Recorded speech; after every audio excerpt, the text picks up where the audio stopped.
এরপর এখান থেকে আমরা উপার্জিত পয়েন্ট একটি অপশন দেখতে পাচ্ছি। এই উপার্জিত পয়েন্ট অপশনে ক্লিক করে দেবো। এখান থেকে আমরা আপনারা দেখতে পাচ্ছেন আমার অ্যাকাউন্টে প্রায় 2366 টাকা রয়েছে। আমরা এখান থেকে কি করব, এই টাকাটুকু বিকাশের মাধ্যমে উইথড্র করে নেব। তো আমরা এখান থেকে উপার্জিত পয়েন্ট উত্তোলন করুন এই অপশনে ক্লিক করে দিব। এখানে আপনারা দেখতে পাচ্ছেন উপার্জিত পয়েন্ট উত্তোলন করুন এই অপশনে ক্লিক করে দেওয়ার পরে এখান থেকে আমাদেরকে 3 থেকে 4টি অপশন নিয়ে আসা হবে, বিকাশ, নগদ এবং ব্যাংক ভাউচার। আমরা এখান থেকে বিকাশটিকে সিলেক্ট করে নিব। এরপর আমরা এখানে বিকাশ নাম্বারটুকু দিয়ে দিব। আমার যেহেতু নাম্বারটুকু আমি আগে থেকে কপি করেছিলাম তাই আমি নাম্বারটুকু দিয়ে দিলাম। আমি এখানে টাকার পরিমাণটুকু বসিয়ে দিব। আমি এখান থেকে 620 টাকা দিয়ে দিলাম। তাই এখান থেকে আমি 630 টাকা দিয়ে দিলাম। এরপর দেখেন সাবমিট কোন অপশনে ক্লিক করে দিব।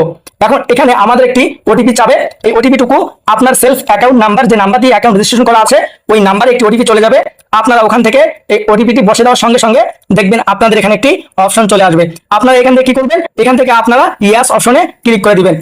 এরপর দেখেন আমাদের উইথড্রটি সফল হয়েছে।